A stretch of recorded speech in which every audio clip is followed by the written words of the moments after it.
Sir 19 में बोल सकते हैं। चलो देखो, each restriction endonuclease cut DNA by recognising specific palindromic nucleotide sequence. Restriction endonuclease का उपयोग किया जाता है डीएनए आरएनए को काटने के लिए। तो डीएनए में वह एक खास क्षार अनुक्रम को पहचान करके तब डीएनए को काटता है। जैसे कि यहाँ पर एग्जाम्पल है इको R1 जो है, इसका अगर डीएनए में इसको क्षार अनुक्रम मिलेगा GAA-TTC, तब यह डीएनए को काटेगा। GAA-TTC नीचे से भी होना चाहिए, GAA-TTC। तो यहाँ से इधर से काटेगा और यहाँ से काटेगा। तो बहुत इंपॉर्टेंट है, बिहार बोर्ड के लिए पूछा जाता है। इच रेस्ट्रिक्शन इंडोन्यूक्लियेज, रेस्ट्रिक्शन इंडोन्यूक्लियेज का उपयोग किया किस चीज में किया जाता है? डीएनए आरएनए को काटने में किया जाता है। तो प्रत्येक रेस्ट्रिक्शन इंडोन्यूक्लियेज वो एक खास पैलिंड्रोमिक न्यूक्लियोटाइड अनुक्रम को पहचान करके तब डीएनए को काटता है ना। तो यहाँ पर एक प्रश्न रहेगा कि पैलिंड्रोम क्या होता है, तो उसको देख लेते हैं। पैलिंड्रोम क्या है? देखो, palindrome, A palindrome is group of letters that form same word when read both forward and backward. Palindrome क्या है? अक्षरों का ऐसा समूह है जो एक शब्द बनाता है, जिसको आगे पीछे दाएं बाएं दोनों तरफ से पढ़ने पर सेम वर्ड सेम अर्थ में बनेगा। जैसे कि है मलयालम, ये सब इसमें अक्षर ही है बहुत सारा। तो और ये बहुत सारा अक्षर मिल करके एक वर्ड बना रहा है। कौन वर्ड है? मलयालम। इधर है मैडम, तो इसको इधर से पढ़ो, लेफ्ट राइट से, इधर से पढ़ो या राइट से पढ़ो, दोनों तरफ से देखो, दाएं बाएं दोनों तरफ से पढ़ के देखो, क्या हो गया? मलयालम ही सेम वर्ड आ रहा है, सेम अर्थ आ रहा है। तो ये भी बहुत इंपॉर्टेंट है, बिहार बोर्ड के हिसाब से है ना, पूछा जाता है। 2 नंबर में पूछा जाता है पैलिंड्रोम क्या है, डिफाइन पैलिंड्रोम। यह अक्षरों का ऐसा समूह है, अक्षरों का समूह है जो एक शब्द बनाता है, उस शब्द को दोनों तरफ से पढ़ने पर सेम अर्थ निकलता है, उसी को क्या कहते हैं? पैलिंड्रोम कहते हैं। हिंदी में भी इसका सेम रहेगा, पैलिंड्रोम ही रहेगा। ठीक है। Eco R1 recognise palindromic sequence of GAA-TTC। तो रेस्ट्रिक्शन इंडोन्यूक्लियेज बहुत प्रकार का होता है। HIND2 है, इको R1 है ना, इत्यादि। तो उसमें ये पूछा जाता है कि इको R1 ये एक रेस्ट्रिक्शन इंडोन्यूक्लियेज है। रेस्ट्रिक्शन इंडोन्यूक्लियेज का उपयोग किया जाता है डीएनए को काटने के लिए। तो इको R1 जो है वो GATTC, जैसे कि ये डीएनए का सीक्वेंस है, यहाँ पर ऐसे डीएनए का ATGC CGTA, अगर इसको यहाँ पर पैलिंड्रोम मिल जाएगा। पैलिंड्रोम का मतलब देखो कि जहाँ पर ऊपर और नीचे दोनों में सेम न्यूक्लियोटाइड सीक्वेंस होगा, वहीं पर क्या हो जाता है? पैलिंड्रोम प्राप्त होगा। तो जहाँ पर इको R1 को ये GAA-TTC मिलेगा, वहीं से डीएनए को काट देगा, है ना। डीएनए को काटना है, यहाँ पर आवश्यकता है हमें। तो Eco R1 recognise palindromic sequence of GATTC, तो ऑब्जेक्टिव के लिए बहुत इंपॉर्टेंट। चलो अगला देखो क्या है, एक प्रोसेस है रिकम्बिनेंट डीएनए टेक्नोलॉजी, पुनर्योगज डीएनए तकनीक। ये क्या है? Recombinant DNA technology is the process which includes use of restriction endonuclease, DNA ligase, appropriate plasmid vector or viral vector to isolate and ferry the foreign DNA into host organism, expression of foreign gene and purification of gene product यानी functional protein, and finally making suitable formulation for marketing। इसको पहले ही class से समझा रहे हैं कि biotechnology में क्या किया जाता है, किसी एक जीव से डीएनए को निकाल करके दूसरे जीव में डाला जाता है, किसके बीच में? वाहक के द्वारा।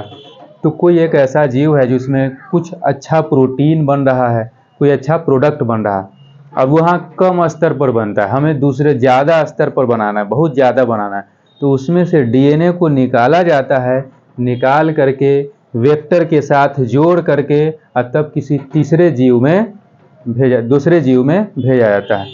यही सब पूरा प्रोसेस होता है रिकम्बिनेंट डीएनए टेक्नोलॉजी में। तो यही सब सम्मिलित है। रिकम्बिनेंट डीएनए टेक्नोलॉजी वह प्रक्रिया है जिसमें यूजेज ऑफ डीएनए रेस्ट्रिक्शन इंडोन्यूक्लियेज, इसका उपयोग क्यों किया जाएगा? डीएनए को काटने के लिए। फिर डीएनए को काट लिए किसी फॉरेन ऑर्गेनिज्म से, किसी विजातीय किसी दूसरे जीव से, उसको फिर जोड़ा जाएगा वेक्टर के साथ। तो जोड़ा जाता है किसके द्वारा? डीएनए लाइगेज के द्वारा। और किसमें जोड़ा जाएगा? प्लाज्मिड वेक्टर में या किसी वायरस वाले वेक्टर में उसको जोड़ सकते हैं डीएनए को आइसोलेट करके। और फेरी का मतलब होता है भेजना। Ferry the foreign DNA in host organism, DNA को काट करके प्लाज्मिड के साथ वेक्टर के साथ जोड़ करके उसे जिसमें हम चाह रहे हैं परपोषी जीव में डीएनए को भेजना, उसमें भेजा जाता है।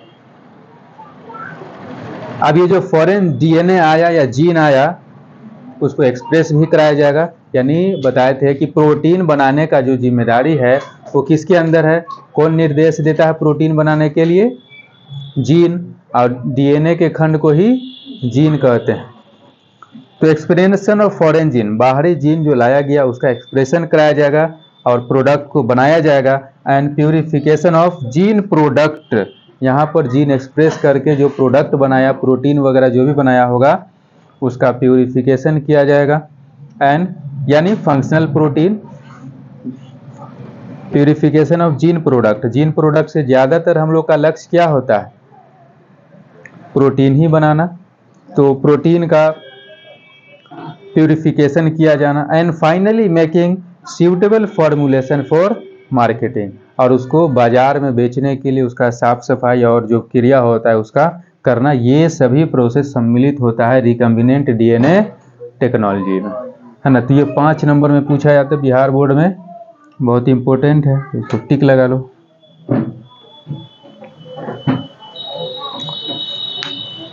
डीएनए का काटना, डीएनए को वेक्टर के साथ जोड़ना, फिर उसको परपोषी जीव में पहुंचाना और उसको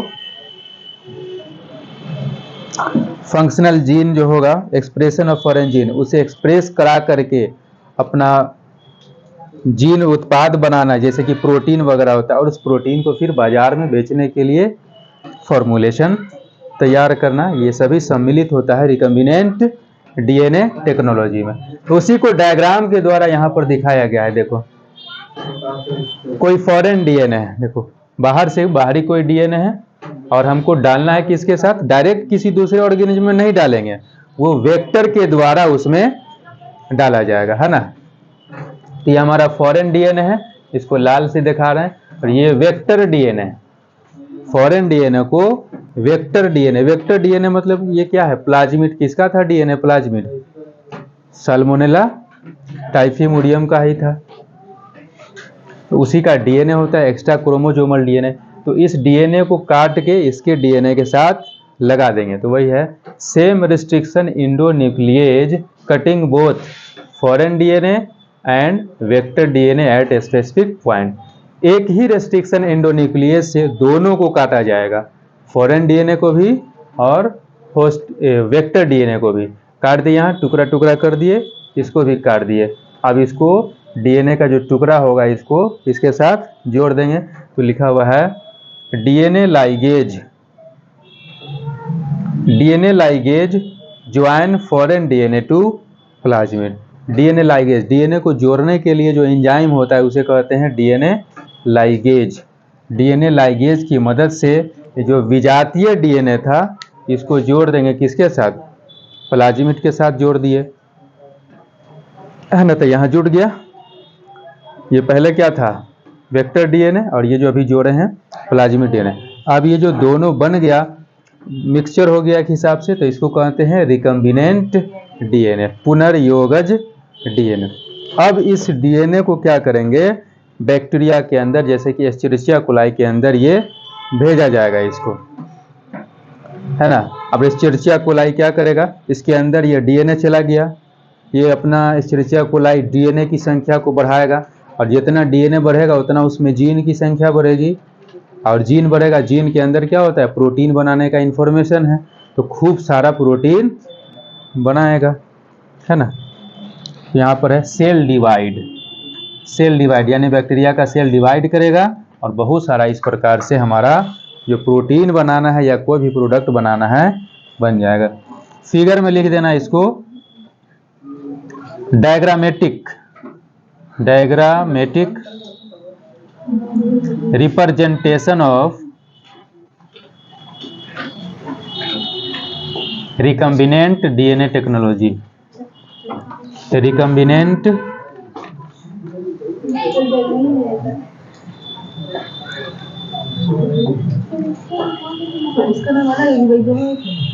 रिकम्बिनेंट डीएनए टेक्नोलॉजी, है ना। तो मुख्य रूप से समझा क्या है इसमें, recombinant DNA technology, restriction endonuclease का उपयोग करके डीएनए को काटा जाएगा, काट करके वेक्टर डीएनए में जोड़ा जाता है और उसको किसी होस्ट ऑर्गेनिज्म में डाला जाएगा, वहाँ उस जीन को एक्सप्रेस करा करके प्रोटीन बनाया जाता है, प्रोटीन को फिर फॉर्मुलेशन उसमें और भी परिवर्तन करके मार्केटिंग के लिए तैयार किया जाता है। ये सभी सम्मिलित होता है रिकम्बिनेंट डीएनए टेक्नोलॉजी में। वहाँ डायग्राम के द्वारा दिखाया गया है कैसे कैसे काट के लगाना, ठीक। रुको किसको